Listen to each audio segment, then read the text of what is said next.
अभी मैं कुछ दिन पहले ऑपोजिशन पार्टीज़ के लीडर्स के साथ गया और अब हम कांग्रेस पार्टी के जो सीनियर लीडर्स हैं उनके साथ गए।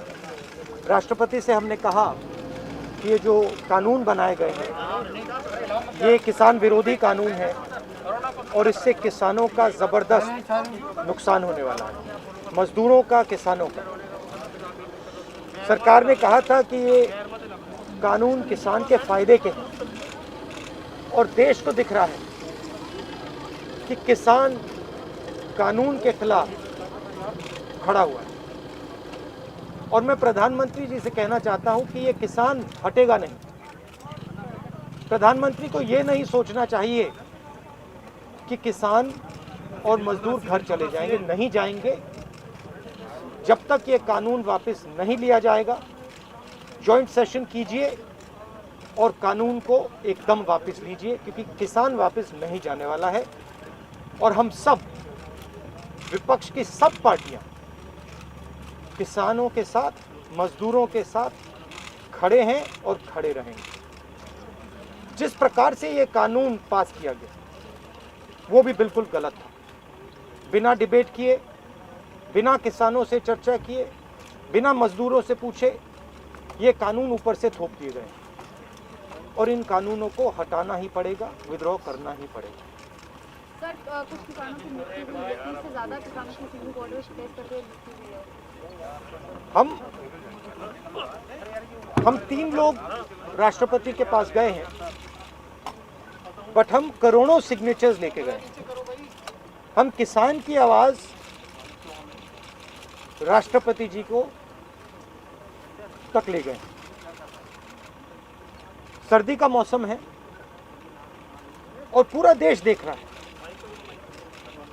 कि किसान दुख में है, दर्द में है और मर भी रहे हैं। प्रधानमंत्री को सुनना ही पड़ेगा। और मैं एडवांस में चीज बोल देता हूं। मैंने कोरोना के बारे में बोला था कि नुकसान होने जा रहा है। उस समय किसी ने नहीं बात सुनी और आज मैं फिर से बोल रहा हूं, किसान के सामने, मजदूर के सामने कोई भी शक्ति नहीं खड़ी हो सकती है। अगर प्रधानमंत्री जी ने कानून वापस नहीं लिए, सिर्फ बीजेपी को नहीं, सिर्फ आरएसएस को नहीं, देश को नुकसान होने जा रहा है। राहुल जी, बार बार बीजेपी की तरफ से कहा जा रहा है कि जो किसान बैठे हैं ये नक्सल हैं, खालिस्तानी हैं, विपक्ष इन्हें बरगला रहा है। इस तरह के आरोप लग रहे हैं। देखिए, बीजेपी, नरेंद्र मोदी जी का एक ही लक्ष्य है और वो किसान समझ गया है, मजदूर समझ गया है। लक्ष्य है कि उनके आसपास जो 2, 3, 4 बड़े क्रोनी कैपिटल्स हैं, उनके लिए पैसे बनाने का काम नरेंद्र मोदी जी करते हैं। जो भी नरेंद्र मोदी जी के खिलाफ खड़े होते हैं वो उनके बारे में कुछ ना कुछ गलत बोलते रहते हैं।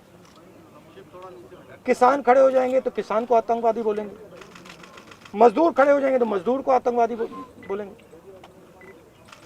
एक दिन अगर मोहन भागवत खड़े हो गए तो कहेंगे ये भी आतंकवादी। मतलब जो भी नरेंद्र मोदी जी से सत्ता लेने की कोशिश करेगा वो आतंकवादी। और नरेंद्र मोदी किसके लिए काम कर रहे हैं वो मैंने आपको बता दिया। उनके 2-3 आसपास के क्रोनी कैपिटलिस्ट हैं जिनको वो पूरा का पूरा हिंदुस्तान पकड़ा रहे हैं। ये रियलिटी है। आपने अभी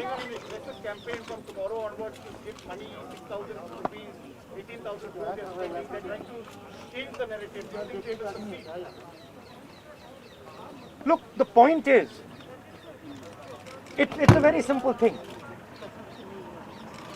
There are millions of people who live off our agricultural system. Large percentage of our people live off our agricultural system. These are laborers, they are farmers, they are small traders. These are these people. And they are the backbone of the country. Now, we understand that agriculture has to be reformed.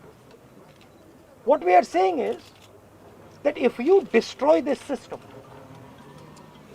these millions of people will have nothing to do. They will not be able to feed themselves. And you will create massive destruction, massive pain in the country. Why is the Prime Minister doing this? It is a very simple calculation.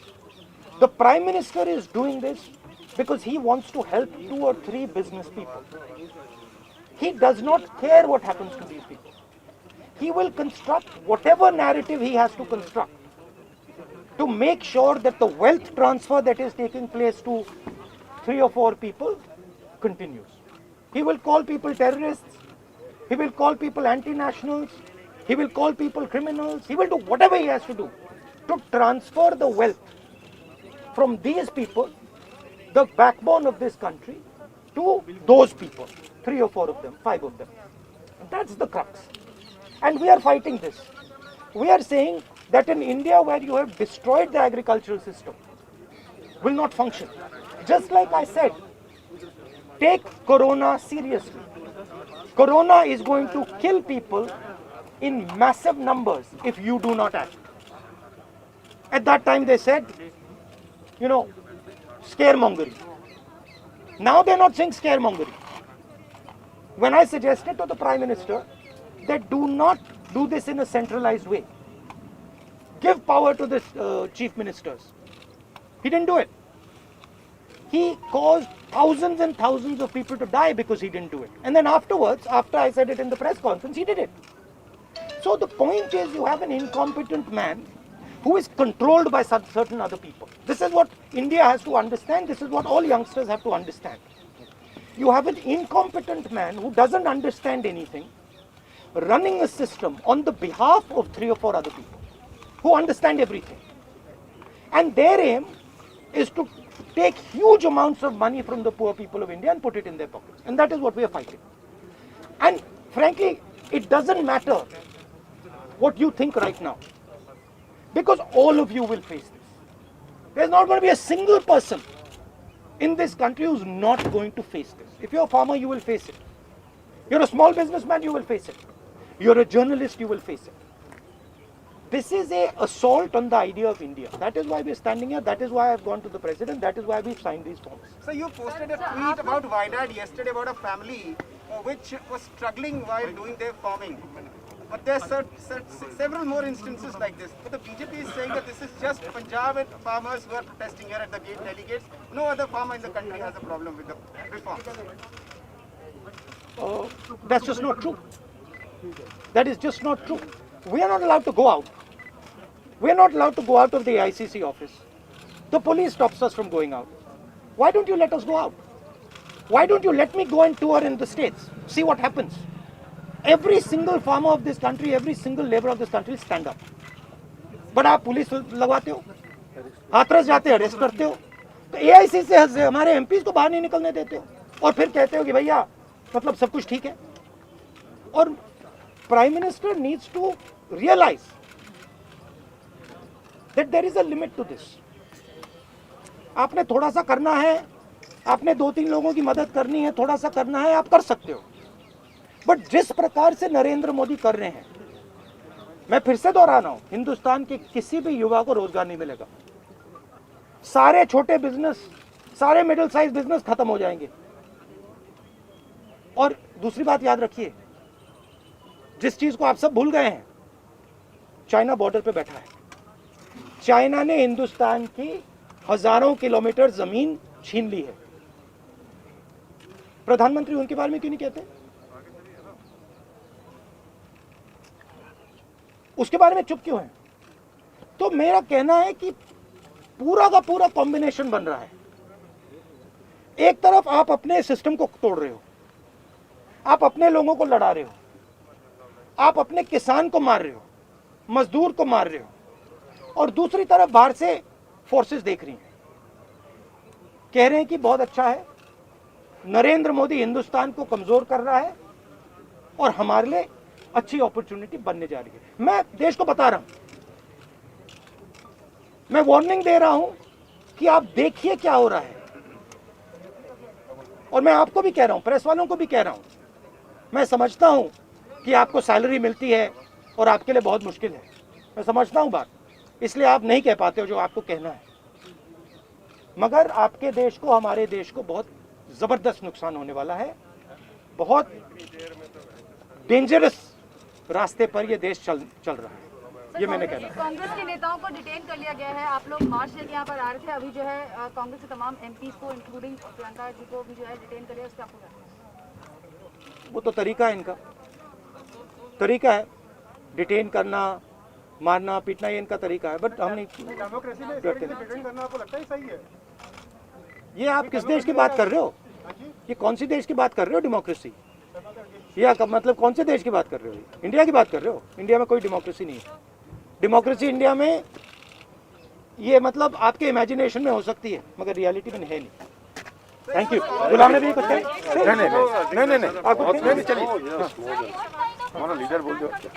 बार-बार इस बात को रख रही है कि जो कृषि कानून है, जो कृषि कानून है, वो निजी क्षेत्र में, कृषि क्षेत्र में निजी इन्वेस्टमेंट को बढ़ावा देते हैं, जो बहुत जरूरी है। आप इसको किस तरीके से देखते हैं, क्योंकि पूरा कैंपेन सरकार का इसी बेस पे और वो हर घर तक, हर गाँव तक ज्यादा जा रहे हैं इस कैंपेन। सवाल ये है इन्वेस्टमेंट कौन करेगा और इन्वेस्टमेंट का फायदा किसको मिलेगा? सवाल ये है। आपकी सर रणनीति नहीं, सुनिए, सवाल ये है कि हिंदुस्तान के एग्रीकल्चरल सिस्टम में कौन इन्वेस्ट करेगा और कौन पैसा बनाएगा?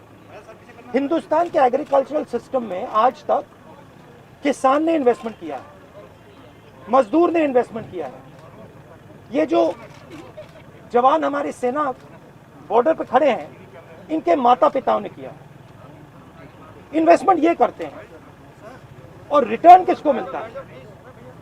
रिटर्न 2-3 उनके उद्योगपति मित्रों को मिलता है। ये पूरा देश जानता है, पूरा देश इस बात को समझता है कि इन्वेस्टमेंट हम करते हैं। आपके माता पिता क्या करते हैं? हाँ, आप एग्रीकल्चर फार्मर थी, अब आप जर्नलिस्ट हैं, है ना? तो आप जानते हो कि आपके फादर ने इन्वेस्टमेंट किया या नहीं? नहीं, मैं तो जानती हूँ, लेकिन अरे मैं आपसे पूछ रहा हूँ, आप देश की महिला हैं, आपके पिता ने इन्वेस्टमेंट किया ना? मेरी मदर फार्मर है। मदर फार्मर है, उन्होंने इन्वेस्टमेंट किया ना? किसके लिए इन्वेस्टमेंट किया? क्या इन 2-3 लोगों के लिए इन्वेस्टमेंट किया, या आपके परिवार के लिए किया, आपके एजुकेशन के लिए किया, आपके स्वास्थ्य के लिए किया, आपके स्वास्थ्य के लिए किया, आपके एजुकेशन के लिए किया? मगर ये जो 2-3 बिजनेसमैन उनके लिए तो नहीं किया ना।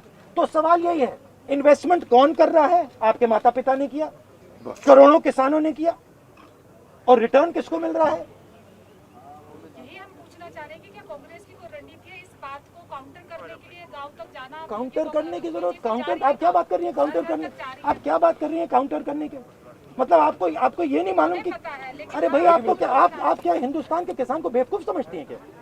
तो फिर अगर आपको समझ है तो उसको कैसे समझ नहीं है? अगर ये यहाँ पे लाखों लोग जो बैठे, हजारों लोग जो बैठे हैं दिल्ली के बाहर, क्या ये सुनिए, ये जो लाखों लोग आए, क्या ये मिठाई खाने आए क्या इनको समझ नहीं है क्या हो रहा है? इनको समझ नहीं क्या हो रहा है? इनको मालूम है, क्लियरली मालूम है, इनको मालूम है नरेंद्र मोदी चोरी कर रहा है। इनको मालूम है कि ये दिन भर इन्वेस्टमेंट करते हैं, 24 घंटा इन्वेस्टमेंट करते हैं, और उधर इन्वेस्टमेंट कहीं और जाता है, रिटर्न कहीं और जाता है। Thank you.